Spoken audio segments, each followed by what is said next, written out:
ധർമ്മത്തിന്റെയും പാതയിൽ നൂറ്റാണ്ടുകൾ കഴിഞ്ഞു വന്ന മതമാണ് പരിശുദ്ധ ഇസ്ലാം. ധർമ്മത്തിന്റെയും അധർമ്മത്തിന്റെയും ഇടയിൽ രക്തശാസ്ത്രത്തിന്റെ ചിറക് വിരിച്ചുകൊണ്ട് പരിശുദ്ധ ഇസ്ലാമിനെ ജീവിതത്തിലും സ്നേഹിച്ചവരായിരുന്നു മുൻകാല യുവതകൾ. എന്നാൽ സഹോദരങ്ങളെ, ഇന്നിന്റെ ആധുനിക ലോകത്തിലേക്ക്, ഇന്നിന്റെ 21ാം നൂറ്റാണ്ടിലെ കാലവളിയിലേക്ക് നാം ഒന്ന് കണ്ണോടിച്ചു നോക്കുമ്പോൾ യുവത്വത്തിന്റെ പ്രസരിപ്പിൽ, യുവത്വത്തിന്റെ പളപളപ്പിൽ അറിഞ്ഞു തുള്ളുന്ന അനാചാരങ്ങൾ, ഇസ്ലാമിക അതിർവരമ്പുകൾ അതിലംഘിച്ചതായി നമുക്കിന്ന് കാണാൻ സാധിക്കുന്നു. സഹോദരങ്ങളെ, ഇന്നിന്റെ ആധുനിക ലോകത്തിലേക്ക് നാം ഒന്ന് കണ്ണോടിച്ചു നോക്കുമ്പോൾ സത്യത്തിൽ യുവതയാണ് സമൂഹത്തിന്റെ നാഡീനരമ്പുകൾ. അവർ സഞ്ചരിക്കുന്ന വഴിയിലൂടെയാണ് ലോകം സമൂഹത്തെ കാണുന്നത് എന്ന ചിന്തയിലൂടെ നാം ഇന്നിന്റെ 21ാം നൂറ്റാണ്ടിലേക്കൊന്ന് കണ്ണോടിച്ചു നോക്കുമ്പോൾ ലഹരി എന്ന വിഷപ്പാമ്പ് ഇന്നിന്റെ സമൂഹത്തെ കാഞ്ഞു തിന്നുന്ന അതിഘാതകരമായ അവസ്ഥയാണ് നമുക്കിന്ന് കാണാൻ സാധിക്കുന്നത്. എവിടെയാണ് മുസ്ലിം ലോകത്തിന്റെ പ്രേതകം നഷ്ടപ്പെട്ടത്? എവിടെയാണ് മുസ്ലിം ലോകത്തിന്റെ മഹത്തായ സംരക്ഷണങ്ങൾ നഷ്ടപ്പെട്ടത്? എന്തുകൊണ്ടാണ് മുസ്ലിം ലോകം തെറ്റിദ്ധരിക്കപ്പെടുന്നത്? ഇങ്ങനെ തുടങ്ങിയ ഒട്ടനവധി ചോദ്യങ്ങൾ ഒരു സത്യവിശ്വാസിയുടെ മുന്നിൽ ഉയർന്നു വന്നിരിക്കാം. എന്നാൽ സഹോദരങ്ങളെ, ഇതിന്റെയൊക്കെ ഉത്തരമാകട്ടെ തുറന്ന പുസ്തകം പോലെ നമുക്ക് വ്യക്തമാണ്. വളർന്നു വരുന്ന മയക്കുമരുന്നുകളുടെ സഹായത്തോടു കൂടി ആധുനിക ലോകത്ത് തലച്ചുളരുന്ന മാഫിയകളുടെ പ്രളയത്തിൽ അകപ്പെടുന്ന ഒരു സമൂഹത്തെ കുറിച്ചുകൊണ്ടാണ് സഹോദരങ്ങളെ 14 നൂറ്റാണ്ടുകൾക്ക് മുമ്പ് കറുത്തിരുണ്ട കാലഘട്ടത്തിലേക്ക് ജനിച്ചു വീണ പ്രവാചക തിരുമേനി സല്ലല്ലാഹു അലൈഹി വസല്ലമ തങ്ങൾ പരസ്പരം തറവാട് മഹിമ പറഞ്ഞുകൊണ്ട് കൊമ്പ് കോർക്കുന്നവരിടയിൽ സംസ്കാരത്തിന്റെ പാഠം പഠിപ്പിച്ചുകൊണ്ട്, സൗഹാർദ്ദത്തിന്റെ പാഠം പഠിപ്പിച്ചുകൊണ്ട് പരിശുദ്ധ ഇസ്ലാം പ്രവാചക തിരുമേനി സല്ലല്ലാഹു അലൈഹി വസല്ലമ തങ്ങൾ പറഞ്ഞ വാക്കുകളും അവരിലേക്ക് ഇറക്കപ്പെട്ട പരിശുദ്ധമാക്കപ്പെട്ട ഖുർആനിന്റെ വാക്കുകളും ഞാൻ പിൻപറ്റേണ്ടിയിരിക്കുന്നു.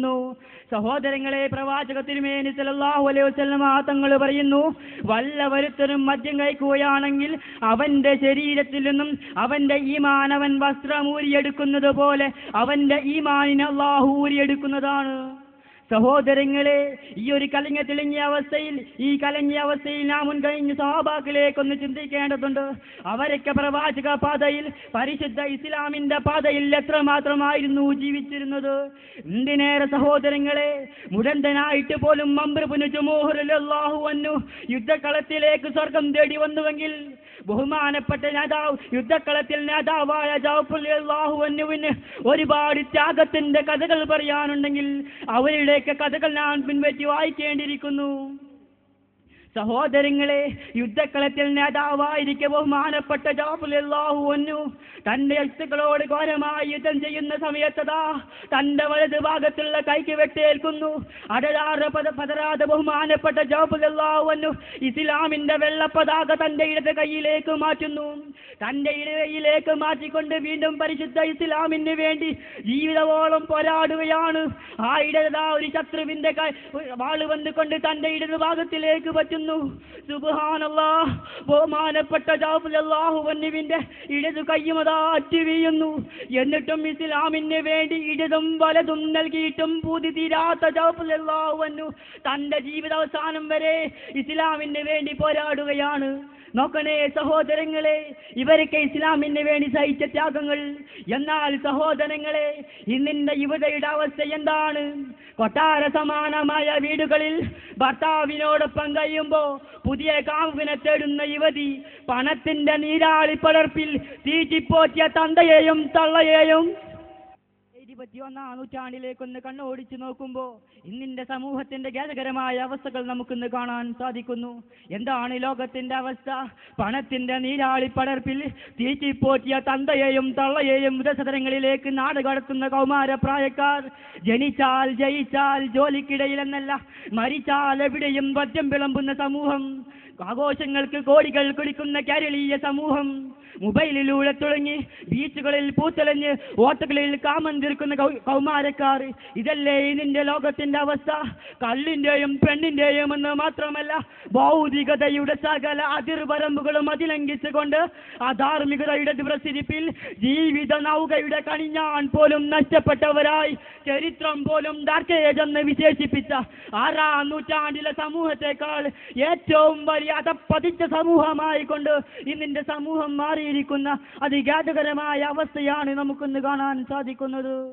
എന്നാൽ സഹോദരങ്ങളെ, മയക്കുമരുന്ന് തുടങ്ങി ഒട്ടനവധി മാഫിയകളുടെ മഹാപ്രളയങ്ങളിൽ അകപ്പെടുന്ന ഇത്തരം സമൂഹത്തെ പറ്റിക്കൊണ്ടാണ് സഹോദരങ്ങളെ 6-ാം നൂറ്റാണ്ടില് 3 ഡബ്ബികൾക്ക് പിറകെ വുമണിനും ബാറിനും വെയിനും പിറകെ നടന്നൊരു സമൂഹത്തെ സത്യത്തിന്റെ പാതയിലേക്ക് ക്ഷണിച്ച പ്രവാചക റസൂലുള്ളാഹി സല്ലല്ലാഹു അലൈഹി വസല്ലമ തങ്ങൾ പറഞ്ഞത്, നിഅമതാനി മഹ്ബൂനും ഫീഹിമാ കസീറും മിനന്നാസ് അസ്സിഹതു വൽ ഫറാഹ്. 2 കാര്യങ്ങളിൽ എന്റെ സമൂഹം വഞ്ചിക്കപ്പെടുന്നതാണ്. ഒന്ന് വൈദ് കൈവും, രണ്ടാമത്തേത് ആരോഗ്യവും. അതല്ലേ സഹോദരങ്ങളെ യഥാർത്ഥത്തിൽ ആധുനിക ലോകത്ത് സംഭവിച്ചിരിക്കുന്നത്? ഈ ഒരു വിശുദ്ധ വാക്യത്തിന്റെ സ്ഥിരീകരണത്തോളം എത്രമാത്രം പത്രമാധ്യമങ്ങളാണ് നമുക്കിന്ന് കാണാൻ സാധിക്കുന്നത്. എന്നാൽ സഹോദരങ്ങളെ, ഇതിന്റെയൊക്കെ പക്ഷാചിക മൂർത്തിഭാവം എവിടെ നിന്ന് ഉത്ഭവിക്കുന്നു എന്ന് ചോദിച്ചാൽ ഒട്ടും ഉത്തരം കിട്ടാതെ നമുക്ക് പറയാൻ സാധിക്കും. ആധുനിക ലോകത്ത് തഴച്ചു വളർന്നുകൊണ്ടിരിക്കുന്ന വിഷ്വൽ മീഡിയ, പ്രിന്റ് മീഡിയ തുടങ്ങി ഒട്ടനവധി മീഡിയകളാണ് ഇതിന് മുന്നിൽ പ്രവർത്തിക്കുന്നത്. എന്തിനേറെ സഹോദരങ്ങളെ, കഴിഞ്ഞ 2-3 വർഷങ്ങൾക്ക് മുമ്പ് നമ്മുടെ സമീപത്തായ ഇടിമേക്കൽ നടന്ന ബാങ്ക് കവർച്ച, ആ ബാങ്ക് കവർച്ചയ്ക്ക് വേണ്ടി അവിടെ അത് പ്രവർത്തിച്ചവരെ അതിനു വേണ്ടി തയ്യാറാക്കിയത് വിഷ്വൽ മീഡിയയിലൂടെ പുറത്തു വന്നൊരു ധൂം എന്ന സിനിമയാണെങ്കിൽ സഹോദരങ്ങളെ, ഈ അടുത്തായി പത്രമാധ്യമങ്ങളിലൂടെ കണ്ട ഒരു ഖേദകരമായ കഥ നമുക്ക് പറയാനുണ്ട് സഹോദരങ്ങളെ. 7 വയസ്സ് മാത്രം പ്രായമുള്ള ഒരു പിഞ്ചു പൈതലിന്റെ ആത്മഹത്യയുടെ കഥ നമുക്ക് പറയാനുണ്ട് സഹോദരങ്ങളെ. നാം ഒന്ന് സ്വന്തം നെഞ്ചത്ത് കൈവച്ച് ചിന്തിച്ചു നോക്ക്. എങ്ങനെയാണ് വെറും 7 വയസ്സ് മാത്രം പ്രായമുള്ള ഒരു പിഞ്ചു പൈതലിന് ആത്മഹത്യ എന്തെന്ന് പോലും അറിയാത്തൊരു ബാലന് എങ്ങനെയാണ് ആത്മഹത്യ ചെയ്യാൻ സാധിക്കുന്നത്? ഇതിനൊക്കെ ഉത്തരം പറയുകയാണെങ്കിൽ നമുക്ക് പറയാൻ സാധിക്കുക, ഇതിൻ്റെയൊക്കെ പ്രധാന കാരണം തെറ്റായ രീതിയിലൂടെ പ്രവർത്തിക്കുന്ന വിഷ്വൽ മീഡിയ, പ്രിന്റിംഗ് തുടങ്ങിയ ഒട്ടനവധി മീഡിയകളാണ് സഹോദരങ്ങളെ. ചുരുക്കത്തിൽ പറഞ്ഞാൽ ഇന്ന് സമൂഹം വൈകേടിത്തരങ്ങളുടെ ആഴങ്ങളിലേക്ക് സഞ്ചരിച്ചു കൊണ്ടിരിക്കുകയാണ്. എന്തിനേറെ സ്വന്തം ഉമ്മ പെങ്ങന്മാരെ വരെ തിരിച്ചറിയാത്ത കോലത്തിൽ ഇന്നിന്റെ സമൂഹം മാറിയിരിക്കുന്നു. ഈ ഒരു സമൂഹത്തെ സത്യത്തിന്റെ പന്താവിലേക്ക് ക്ഷണിക്കാൻ നാഥൻ നമുക്ക് തൗഫീഖ് നൽകുമാറാകട്ടെ. ആമീൻ എന്ന് പ്രാർത്ഥിച്ചുകൊണ്ട് ഞാൻ എൻ്റെ വാക്കുകൾക്ക് വിരാമം കുറിക്കുന്നു. വാഹിർ ദഅ്വാനാ അൽഹംദുലില്ലാഹി റബ്ബിൽ ആലമീൻ. അസ്സലാമു അലൈക്കും വറഹ്മത്തുള്ളാഹി.